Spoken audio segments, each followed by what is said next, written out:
You won't believe how one act of kindness can change the course of an entire life. Please don't forget to like and subscribe to our channel. It was the middle of Harmattan in a small Nigerian town called Umuleki. The wind was dry, the air dusty, and the sun, even though hidden behind a pale sky, beat down with silent heat. The roads were red with loose sand, and the mango trees by the roadside looked tired, just like the people walking beneath them. Now imagine a woman, barefoot, wrapped in a faded Ankara wrapper, with an old basket balanced on her head. Her name was Adiz. People called her Mama Ebeano because she sold roasted maize and akra near the old bus station. She had 3 children at home and no husband in sight. Her daily hustle barely fed them, but she never begged. She believed in dignity, even in poverty. That morning, Adiz was on her way home from the market, her basket almost empty. She had sold enough to buy some gari, crayfish, and pepper. Not much, but enough for one meal.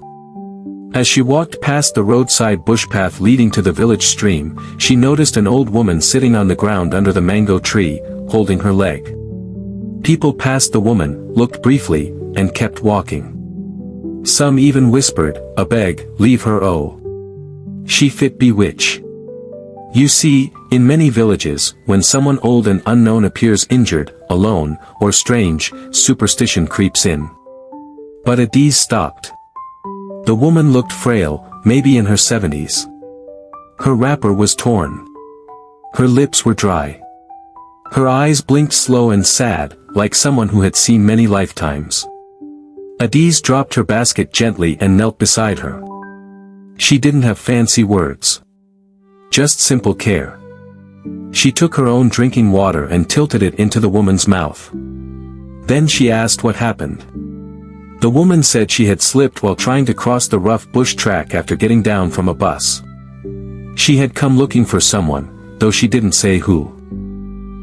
She had money in her purse, but no phone, and no one had helped her for hours. Adiz didn't ask too many questions. That was not her way. She just picked up the woman's small bag, helped her to stand, and with great effort, supported her all the way to her own tiny home. Her room was no bigger than a chicken pen, mud walls, zinc roof, and one thin mattress she shared with her kids. But she gave the woman a seat, boiled hot water with ginger and local herbs, massaged her ankle with palm kernel oil, and gave her a little food. Her children came in and paused, confused. But when Adiz said, "She's my mother now," they smiled and greeted the old woman with respect, calling her Mama. The old woman, whose name was Grace, said very little. She watched Adiz's movements carefully. The way she washed clothes, scolded her youngest son for playing with the cooking fire, and sang Igbo gospel songs while sweeping the compound. It stirred something in her. A memory, maybe. A wound, definitely. That night, the old woman couldn't sleep. Not because of pain, but because of wonder. Who was this poor woman who gave without asking? Who helped without knowing her name? In her world, money bought everything. Yet here, far from the air-conditioned mansions of Lagos and Abuja, she met something money couldn't buy: pure, uncalculated compassion. The next morning, Adiz gave her another meal and said she would take her to the bus stop once her neighbor came back with his wheelbarrow. They could push her there slowly. But Grace said no. She wanted to stay, just one more day. Maybe 2. You see, she wasn't just anyone. Grace Okonkwo was the widow of Chief Dominic Okonkwo, a powerful oil magnate. Her only son, Nonso, was now the CEO of one of Nigeria's largest investment firms. A billionaire. He had private security, a penthouse in Ikoyi, and a voice that made boardrooms go silent. But there was one thing missing in all that wealth: his mother. They had fallen out many years ago over land disputes after his father died. Words were said, wounds deepened, and years passed without calls.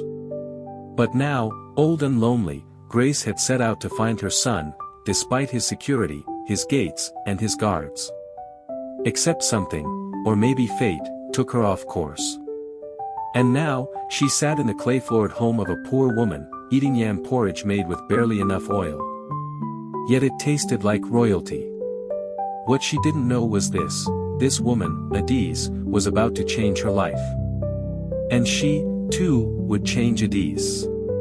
But for now, in the soft hush of the evening, as the village lit their lanterns and the goats returned to their pens, two women, one from riches, one from rags, sat together in silence, bound not by blood but by something deeper. The story was just beginning. Moral so far: true kindness doesn't ask for reward. It doesn't check status or count cost. Sometimes, the ones with the least give the most. And sometimes, the people we help are not who we think they are. The following morning, Adise woke before dawn, as always. The village still slept under a pale sky, but her chores didn't wait. She fetched water from the well with her eldest daughter, cleaned the compound, and set her charcoal stove for morning akra. Inside, the old woman, Grace, sat on the wooden bench, watching the quiet rhythm of a poor woman's life unfold. No complaints. No cutting corners. Just sweat, prayer, and routine. As the rooster crowed, Grace sat outside, rubbing her ankle slowly. Her eyes scanned the compound, an old bamboo clothesline, a broken stool, a carved wooden mortar beside the wall. Adise's children gathered around, playing with bottle caps, laughing like they had no idea what poverty meant. Grace found herself smiling. She remembered her own childhood in Enugu, before wealth, before titles. She had once fetched water in a calabash and swept her grandmother's compound barefoot. It felt like another life. She had forgotten what simplicity looked like. What peace sounded like. That afternoon, Adise prepared a bowl of oha soup with a small cut of bush meat she had been saving. She brought it to Grace with warm fufu and said, "Mama, eat well today. I know get plenty, but make your body strong." Grace paused. Something inside her cracked. She hadn't been called Mama in years without it being followed by a demand: money, property, influence. But here was a woman with almost nothing, offering her everything. No begging. No expectations. Just care. Grace nodded and ate in silence, tears hidden behind slow blinks. That evening, something strange happened. A black Prado SUV cruised into the village, dust trailing behind its tires. People stepped out of their homes, watching it like an alien machine. It stopped at the square. The driver, wearing a crisp kaftan, stepped out and asked, "Please, have you seen an elderly woman, around 70, fair skin, gray hair?" He showed a photo. The villagers gathered. One of the children who played near Adise's stall pointed, "She day stay with Mama Ebeano for that side." The driver's eyes widened. He climbed back into the SUV and drove straight to Adise's hut. Now imagine it, a luxury SUV parked outside a mud house. Villagers peeking from behind plantain trees. Chickens scurrying away in confusion.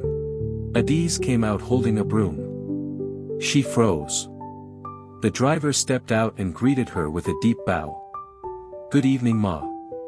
Please, I'm from Mr. Nonso Okonkwo. Madam Grace is his mother. We've been searching for her for 2 days. He's worried sick." Adise blinked. She turned back into the room. "Mama," she said gently, "someone's looking for you." Grace stepped out slowly, her wrapper neat, face soft with emotion. When she saw the driver, she let out a quiet sigh. So, he finally noticed. The driver was nearly in tears. "Ma, please, Oga has cancelled all meetings. He flew back from London. He's been calling hospitals. Police. Everywhere." Grace said nothing. Instead, she turned to Adise and smiled faintly. "My dear, may I ask you something? Can you come with me to the city? Just for a few days. I'd like to have you near me." Adise looked down at her hands, calloused, scarred, honest. "Mama, city no be my place. My children day here. My life. But Grace held her hand.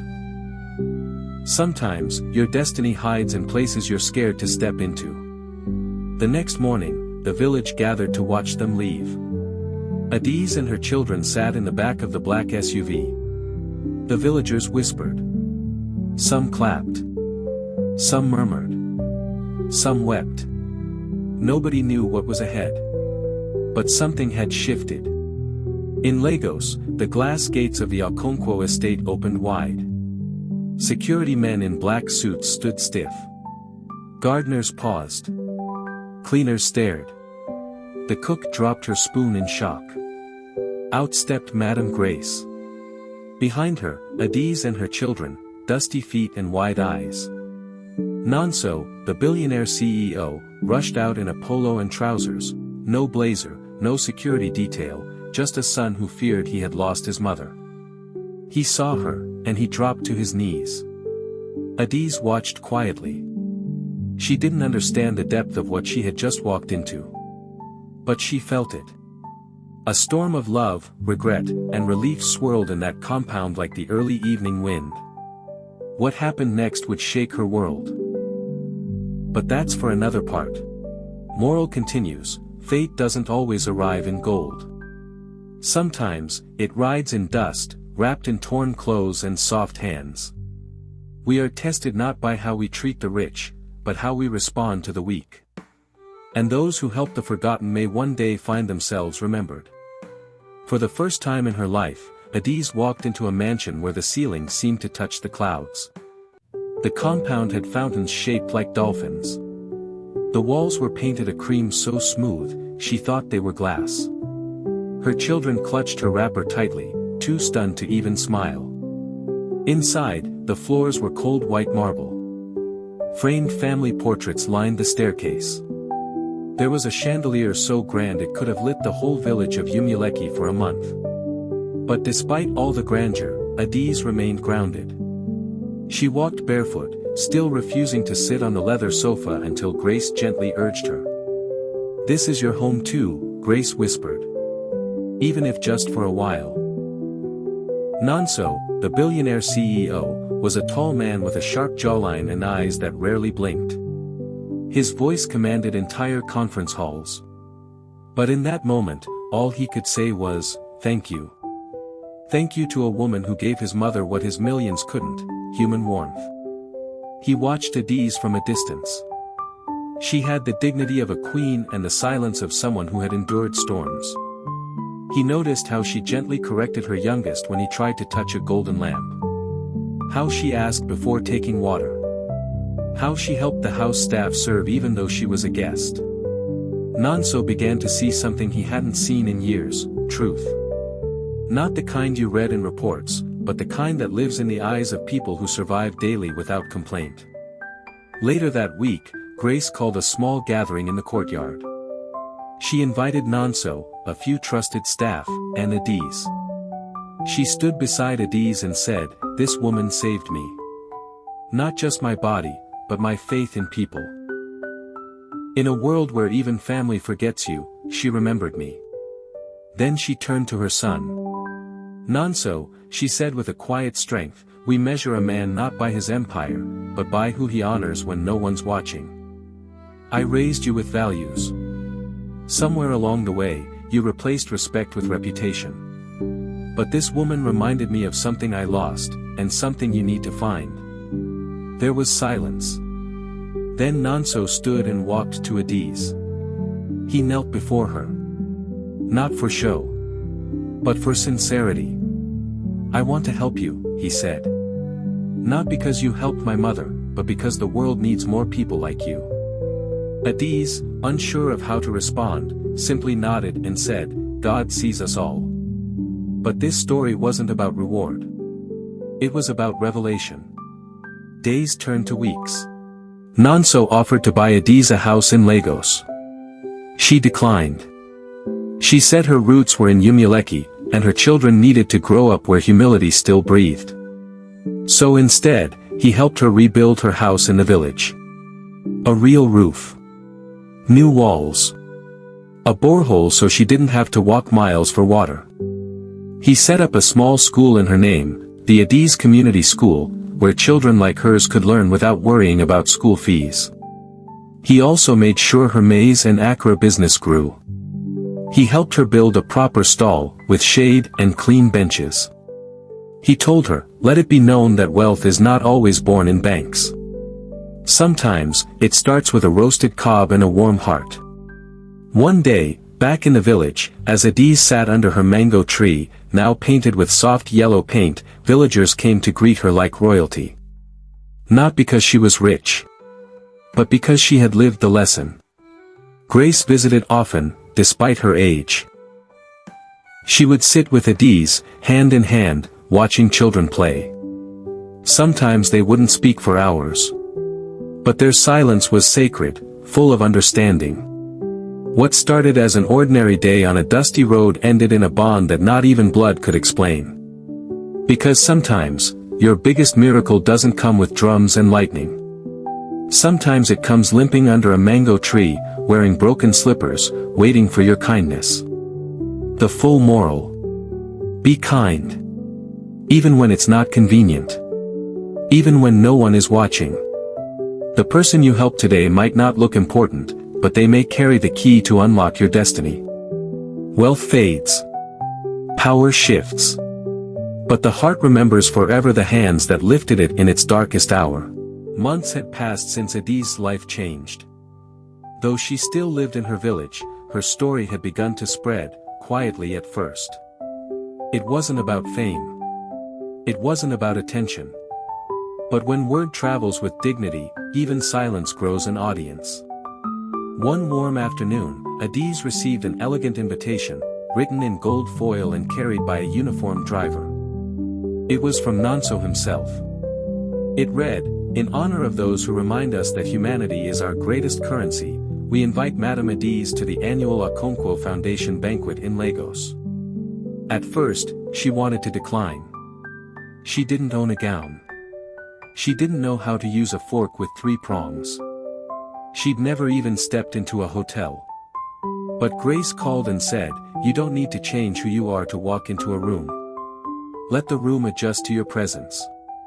So Adiz packed her best wrapper, borrowed her neighbor's lace blouse, and braided her hair neatly.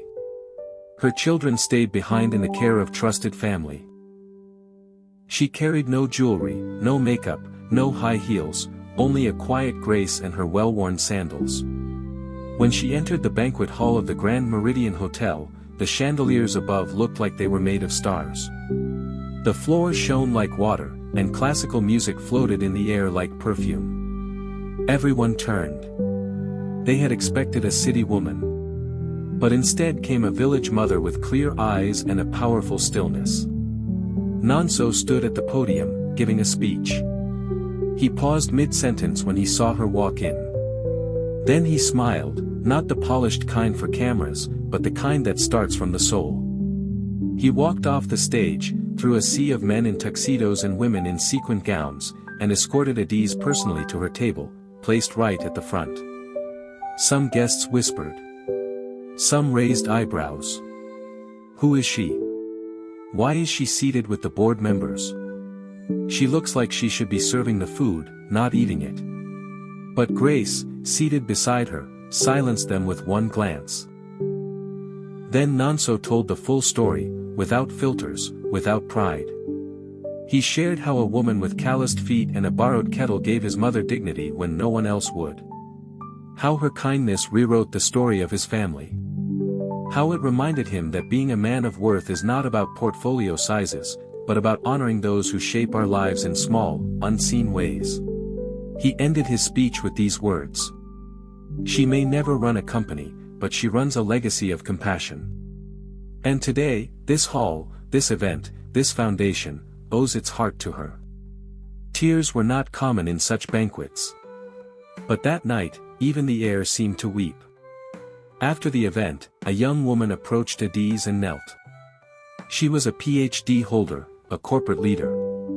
But she said, "Auntie, your story humbled me. I thought success was about being above others. But you've shown me that the strongest people kneel to serve, not to conquer." Adiz smiled. My child, never confuse position with purpose. Sometimes, God hides greatness in the most ordinary wrappers. But not everyone in the room shared the warmth. In the shadows of the banquet stood Nonso's business partner, Chief Damati, a man with deep pockets and deeper pride. He whispered to his assistant, "This woman will ruin our brand image. We're feeding the poor, not turning them into the face of our business." The assistant didn't reply. He just looked at Adiz and silently disagreed. You see, when real goodness enters a space, those who live off fake appearances feel threatened. Back at the hotel that night, Grace held Adiz's hand. "My dear," she said, "they will talk. They will resist. But don't bend. Light always exposes what darkness hides." That night, Adiz didn't sleep much. Not because of fear, but because she felt a shift. This journey was no longer about one woman helping another. It had become something bigger, a mirror held up to the wealthy, a quiet challenge to the proud, and a reminder to all that humility is not weakness. Moral continues. Your presence can be powerful even if your voice is soft. When you walk with purpose, even rooms that weren't built for you will open. But be ready, some people won't clap. And that's okay. Because your story isn't for applause. It's for awakening. Weeks after the banquet, Adiz returned home to Umuleki with a heart full of peace and a head full of questions. Something had shifted in her spirit. She could feel it like a whisper in the wind, life was calling her to more. But more didn't mean leaving her roots. It meant deepening them. She returned to her Accra stall under the mango tree, now freshly painted, with a small hand-painted sign that read, "Mama Ebino's Honest Taste." Customers doubled, not because the food changed, but because the story behind the woman had become a quiet legend. One morning, as Adiz prepared her coals, a postman arrived, unusual for the village. He handed her a sealed brown envelope with her name printed carefully. Inside was a handwritten letter. The handwriting was familiar. Careful. Measured. It was from Grace. My dear Adiz. By the time you read this, I may not be near. My body is slowing down. My breath shortens with each sunrise. But my heart. Oh, it beats with gratitude every day you come to mind. I have written my will. Yes, I know you'll frown. But listen. I'm not giving you anything to repay you. I'm simply recognizing you. I've left you a portion of my land in Enugu. Not because you need land. But because I want something of mine to carry your footprints. Also, I've asked Nonso to support your children's education, not because they are poor, but because they are promising. You raised them with honor. That's the best inheritance. Please don't argue with this blessing. Just accept it the way you accepted me, without question, without pride. Lastly, continue being light. Not the kind that blinds, but the kind that guides silently. Women like you are rare. The world needs more of you. So walk boldly. Speak gently. And love fiercely. With all my spirit. Grace Okonkwo. Adiz read the letter 3 times. She didn't cry, not immediately. She folded it slowly and placed it inside the same tin box where she kept her late mother's beads and her children's first school certificates. It was not just a letter. It was a passing of torches. That night, she lit a small oil lamp beside her sleeping children. And she made a quiet vow, as long as my feet touch the earth, I will walk with kindness. But far away, things were stirring. At the Okonkwo Group headquarters in Lagos, boardroom tension filled the air. After the banquet and Grace's public honoring of Adiz, some shareholders had started asking questions. Is Nonso getting soft? Why is he elevating a village woman in corporate circles? Is this some emotional gimmick? Chief Danladi, the same man who sneered at Adiz at the banquet, was at the center of the discontent. He had always envied Nonso's influence. And now, he saw an opening. He pushed for a board audit. He began whispering about bias and nepotism. He painted Adiz as a distraction from the company's elite image. But Nonso did not budge. He stood before the board and said, "If we are afraid to align our brand with integrity, then what exactly are we building?" Silence. Then he continued, "If honoring a woman of virtue is what threatens our empire, then maybe the empire has termites." It was a line that would later be quoted in business books. But more importantly, it marked a turning point.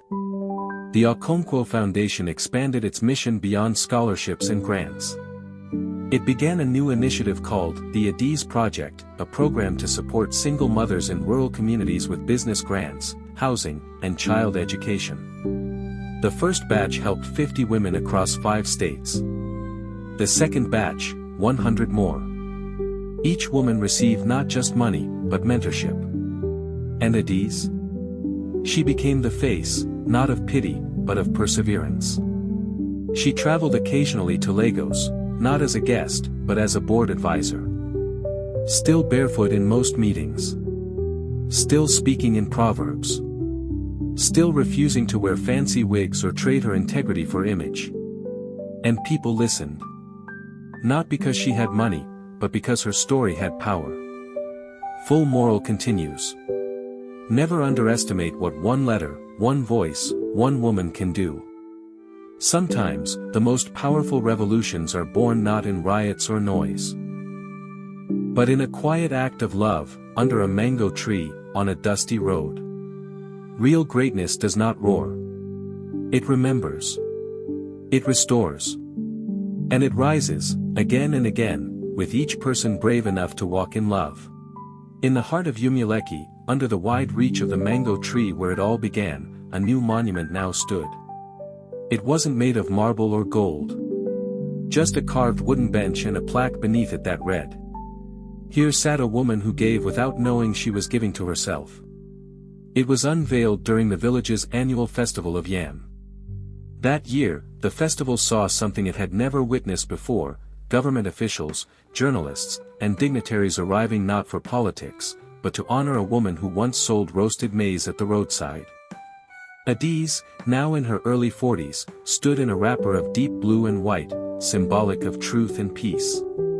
Her geli was tied by one of her students at the community school, and her necklace was made of cowries, just the way her mother wore it when telling folktales by firelight. The village square overflowed. People from neighboring towns walked miles to attend. Not for rice or music, but for inspiration. The ceremony was simple. A dance troupe of orphan girls opened the day with steps they had learned in the new community center, built by the Adiz Project. Women gave testimonies about how they turned from hawkers to hairdressers, from housemaids to poultry farmers, all because one woman reminded them that their past was not their prison. Then, something happened. Grace's lawyer arrived. He was an elderly man in a white kaftan, carrying a dusty folder. He took the microphone, cleared his throat, and said, "There's something you all need to hear." Madam Grace, before her passing, wrote one more instruction. He opened the folder. In it, a deed of land. A piece of property not in Enugu. Not even in Lagos. But in Umuleki. The land where Adiz's small school and shop sat. The lawyer looked at the crowd and said, "She bought this land quietly in Adiz's name. She said this was her spiritual inheritance. Where she received healing. Where she found home." The crowd gasped. Adiz shook her head slowly. She hadn't known. The lawyer continued, her words were, "This land will never be for sale. It must remain a place where dignity is taught, not bought." Silence washed over the gathering. Then a small boy in the crowd whispered loudly, "That's why Mama Ebeano is our treasure." Laughter broke. And tears. And songs. But deep inside Adiz, a storm of emotion brewed. Gratitude. Pain. Honor. And something else she rarely allowed herself to feel, grief. Later that night, she walked alone to the mango tree, barefoot like always. The stars above blinked like old eyes.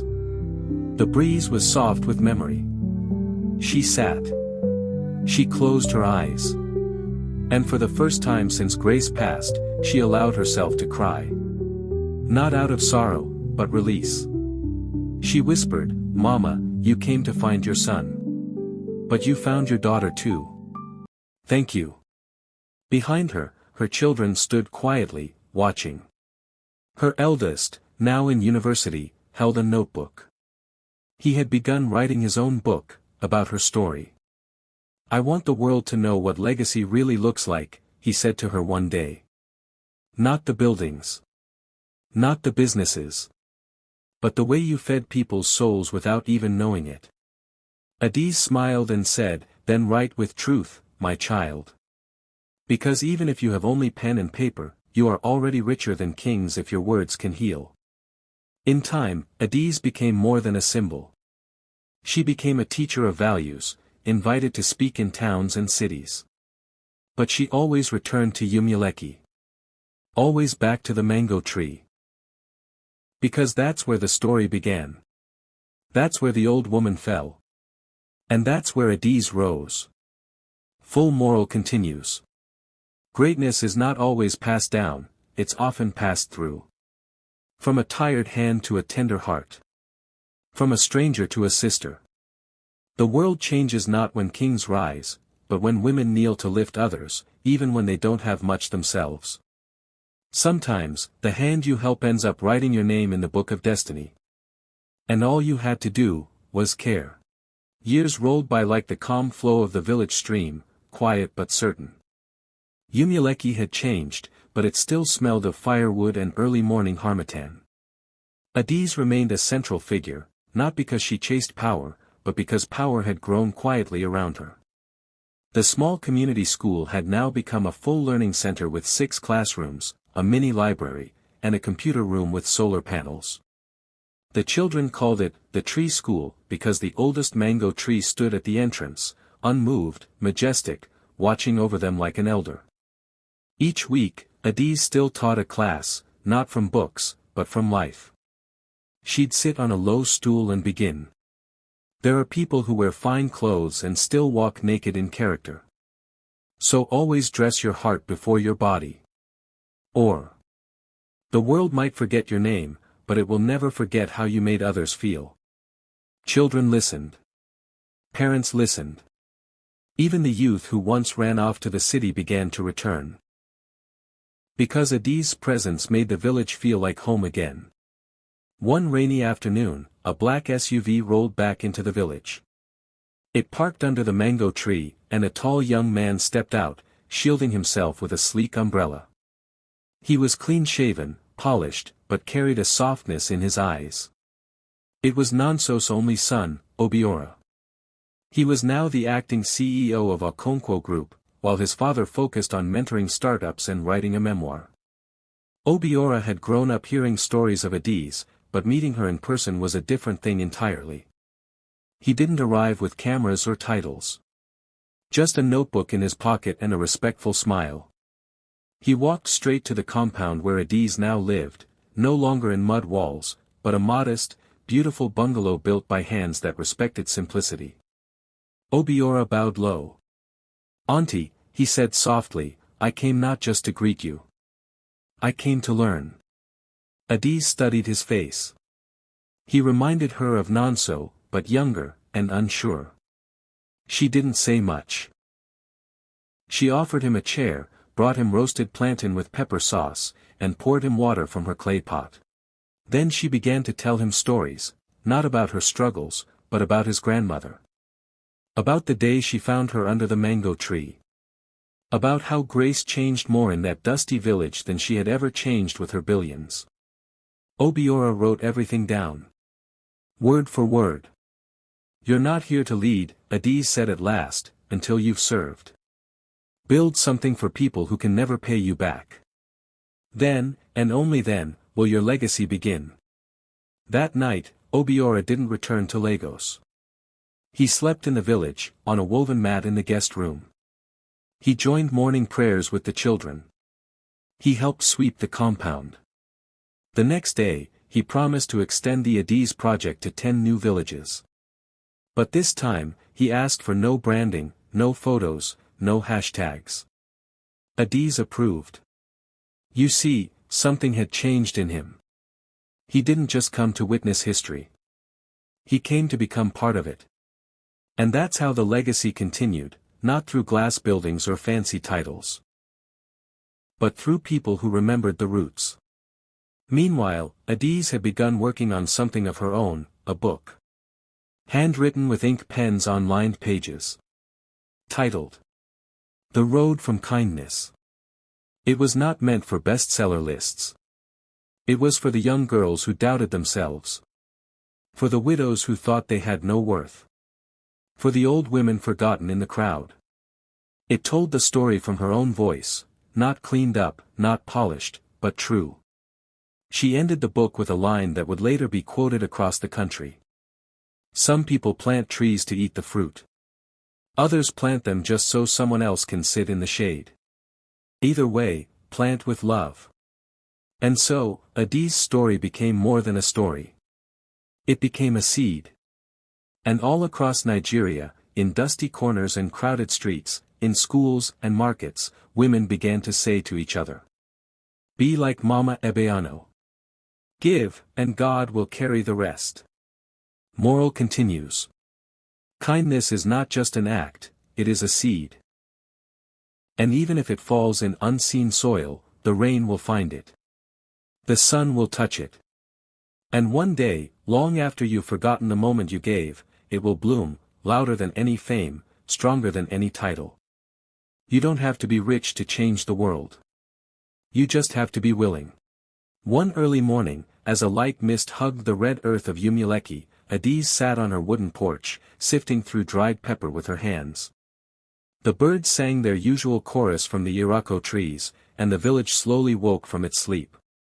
But there was something different in the air that day, something sacred, something unseen but strongly felt.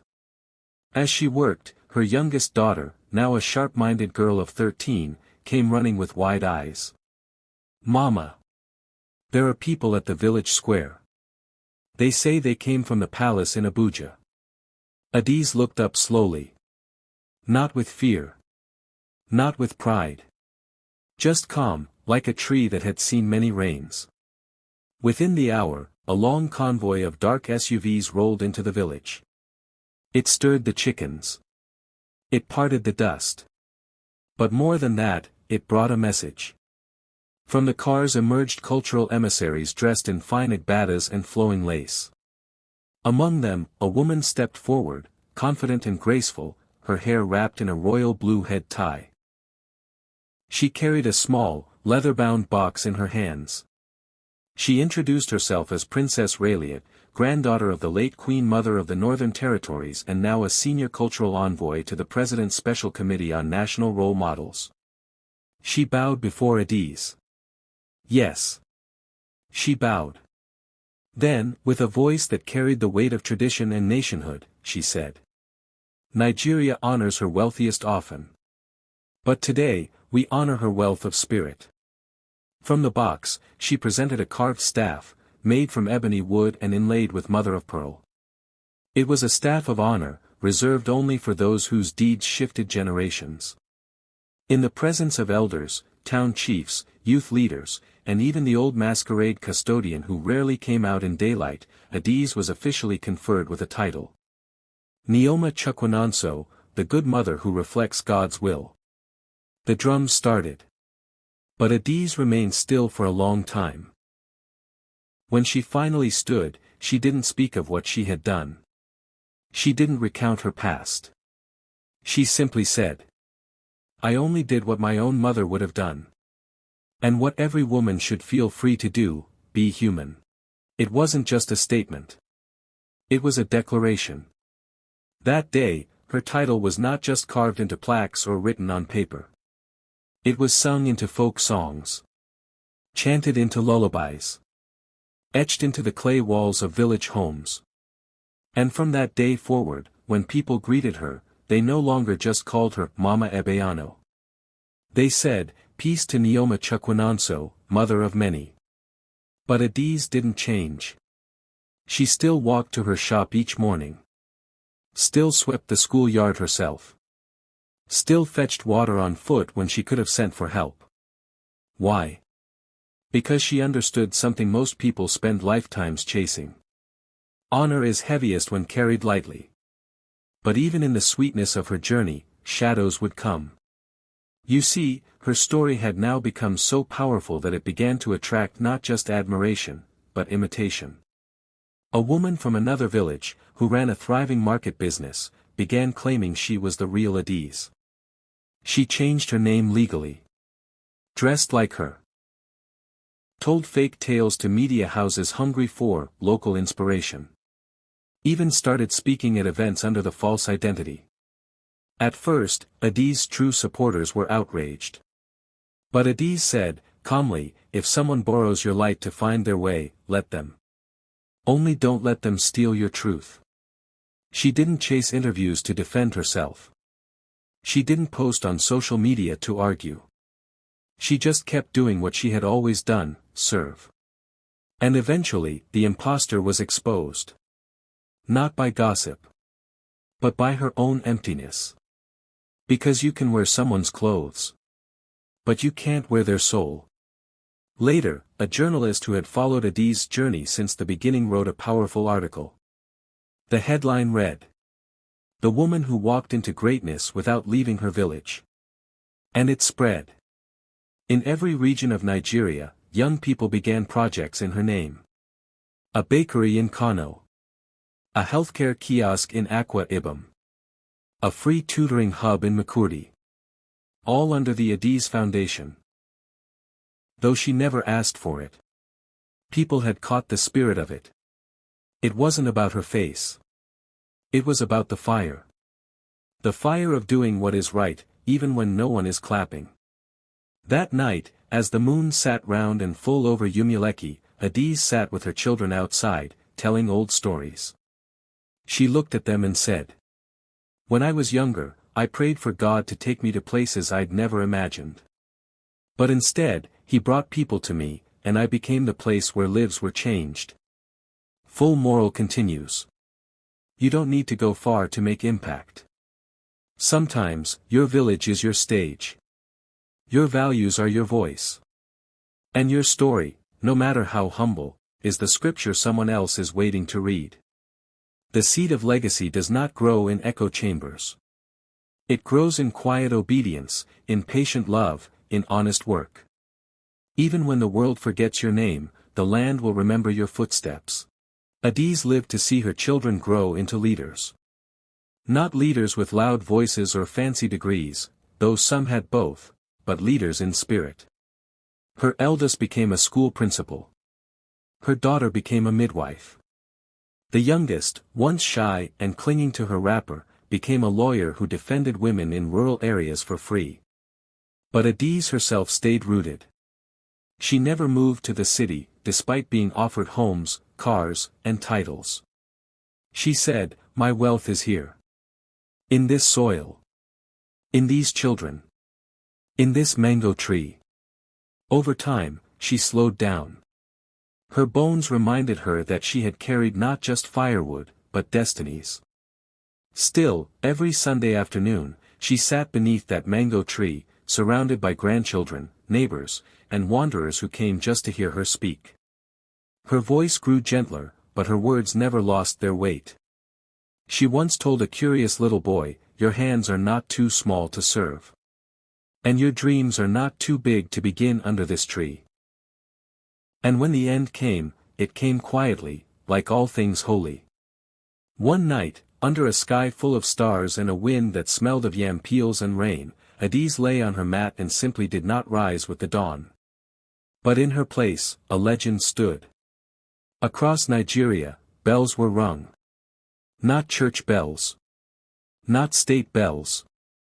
But bells of the heart, every time someone helped another without expecting applause.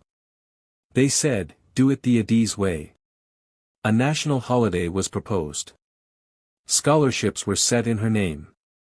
But her family declined most of it. They said, she would have wanted us to continue the work, not freeze her into a statue. And so, the story of the woman who lifted a stranger beneath a mango tree without knowing she was the mother of a billionaire CEO became a fable of faith. A parable of purpose. A river of reminders that love, in its purest form, doesn't need cameras to echo. Adiz was not buried with gold. She was buried with seeds. Dozens of them, wrapped in paper. Seeds of maize, cassava, mango, and ugu. Each attendee at her burial took one and planted it in their homes. And those who planted said they bloomed faster than usual. As if her spirit said, "Keep feeding the world, not just with food, but with hope." Final morals and lessons from Adiz's story. Dizzy. True kindness doesn't ask for recognition, it gives because giving is who you are. You don't need wealth to be impactful, you need heart, humility, and consistency. The most powerful seeds are planted in silence and watered with faith. Helping a stranger could open a door to your destiny, so help anyway, even when you're tired. Legacy is not the loudness of your name, but the quietness of your impact. Even when the world forgets what you said, they'll remember how you made them feel. Honor finds those who serve without noise. A small act in a dusty village can echo in palaces and cities for generations. What you build in love, no storm can destroy. And most importantly, plant with love, live with honor, and leave behind more than wealth, leave behind worth. Please don't forget to like and subscribe to our channel. Also don't forget to tell us the country you are watching from. Also thanks for watching our beautiful stories. The end.